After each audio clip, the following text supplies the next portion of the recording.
नमस्कार, मी Jyoti Patwardhan. Welcome to Jyoti Patwardhan channel. सणावाराला नैवेद्याला आवर्जून केलं जाणारं जेवणाच्या ताटामध्ये चटणी कोशिंबिरीच्या बरोबरीने डाव्या हाताला तोंडी लावणं म्हणून वाढलं जाणारं आंबट, गोड, तिखट, खारट, कडू पंचरसांनी परिपूर्ण असं पंचामृत कसं करायचं ते आज आपण बघणार आहोत. आज आपण पेरूचं पंचामृत करतोय. पंचामृत अगदी सणावारालाच नाही तर एरवीसुद्धा तुम्ही करू शकता. हे पोळी, पराठा, पुरी कशाबरोबरही खूप छान लागतं. फ्रीजमध्ये 4-5 दिवस व्यवस्थित टिकू शकतं हे. आज आपण पेरूचं पंचामृत करतोय. रेसिपी बघणार आहोतच, पण त्याआधी माझ्या चॅनलला सपोर्ट केल्याबद्दल सगळ्यांचे अगदी मनापासून आभार. हा व्हिडिओ शेवटपर्यंत बघा, कारण पंचामृताबद्दलच्या टिप्स मी इथं शेवटी देणार आहे. चला तर मग रेसिपीला सुरुवात करूया. पेरूचं पंचामृत करण्यासाठी साधारण लिंबा एवढा चिंचेचा गोळा मी 2-3 वेळेला पाण्याने स्वच्छ धुवून घेणार आहे. आता त्यामध्ये अर्धी वाटी अगदी कडकडीत गरम पाणी घालून झाकून ठेवायचं आहे. 15-20 मिनटं झाकून ठेवलं. त्यानंतर एका पॅनमध्ये 3 चमचे 3 टीस्पून तीळ आपण भाजायला ठेवूया. आता हे तीळ एकदम व्यवस्थित असे भाजून घ्यायचे आहेत. तीळ चटचटायला लागलेले आहेत. ते व्यवस्थित भाजून झालेले आहेत गोल्डन ब्राऊन रंगावर. ते आता गार करून मिक्सरच्या भांड्यातून जाडसर वाटून घ्यायचे. एक मध्यम आकाराचा पेरू मी घेतलेला आहे. पेरू खूप जास्त कच्चा किंवा खूप जास्त पिकलेला नको, मध्यम पिकलेला हवा. आता हा पेरू आपण चिरून घेऊया आणि त्यातल्या बिया आपण चमच्याच्या मदतीने काढून घेऊया. सगळ्या बिया मी काढून घेणार आहे. आता आपण चिरून घ्यायचा हा पेरू. साधारण या साईजच्या आपल्याला पेरूच्या फोडी करायच्या आहेत. या एवढ्या आकाराच्या पेरू चिरून झाला आहे. साधारण एक वाटीभर फोडी झालेल्या आहेत. आता चिंच जी आपण भिजत ठेवलेली ती आपण कोळून घेऊया. हाताने अगदी व्यवस्थित कुस्करून घ्यायची. ती कुस्करून त्याचा गर काढून घ्यायचा. चोथा काढून घेऊन गाळण्याच्या मदतीने गाळून घ्यायचा, म्हणजे आपल्याला कोळ मिळेल. चिंचेचा कोळ तयार आहे. आता पॅनमध्ये मी 7 चमचे तेल गरम करत ठेवलं आहे. त्यामध्ये मोहरी घालतो आहे. मोहरी तडतडली की आपण पाव चमचा, म्हणजे पाव चमच्याच्या पण अर्धा मेथ्या घालतो आहे. त्यानंतर आपण यामध्ये हिंग घालूया. हिंगानंतर हळद घालतो आहे आपण याच्यामध्ये. थोडीशी कढीलिंबाची पानं घालूया यामध्ये. आणि आता थोडेसे 2 चमचे सुक्या खोबऱ्याचे काप करून घेतलेत. अगदी पातळ असे काप केलेत.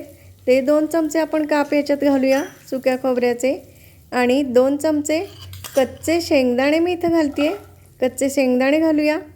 हे साधारण 1-2 मिनिटं व्यवस्थित परतून घेऊया. शेंगदाणे आणि खोबरं व्यवस्थित परतलेलं आहे.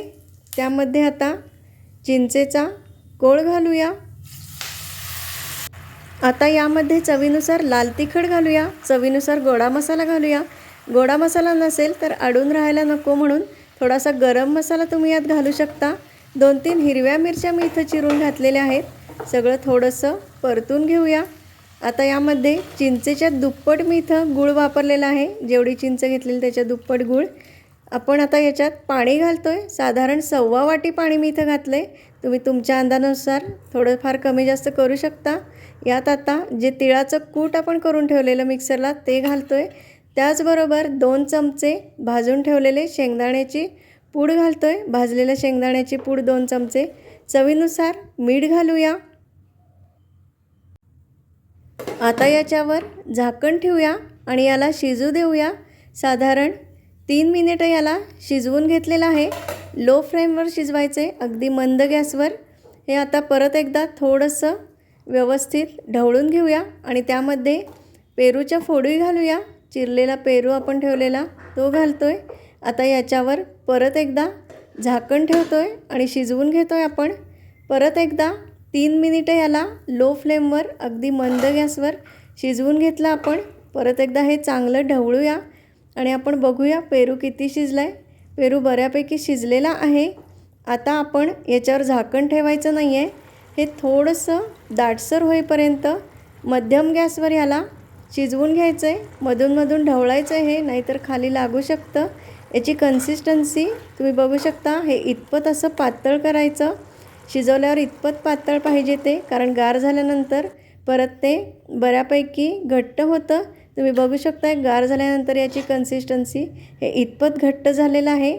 आता आपलं हे पेरूचं मस्त चटकदार पंचामृत तयार आहे. सर्व करूया ते चटकदार पेरूचं पंचामृत. इथं मी पंचामृतामध्ये कच्चे शेंगदाणे वापरलेले आहेत, पण तुम्हाला आवडत नसतील किंवा घालायचे नसतील तर नाही घातले तरी चालेल. सुक्या खोबऱ्याचे जे काप मी इथं घातले त्याऐवजी तुम्ही सुक्या खोबऱ्याचा खीस वापरू शकता. काही जण हे शेंगदाणे आणि खोबरं कोमट पाण्यामध्ये तास दीड तास भिजत घालून मग ते वापरतात पंचामृत करताना. तुम्ही तसंसुद्धा करू शकता. या जोडीला काही जण काजूसुद्धा या पंचामृतात घालतात. तुम्ही हवे तर काजू तसेच किंवा भिजत घालून पंचामृतात वापरू शकता. तुम्ही तुमच्या आवडीनुसार पंचामृतात थोडाफार हा बदल करू शकता.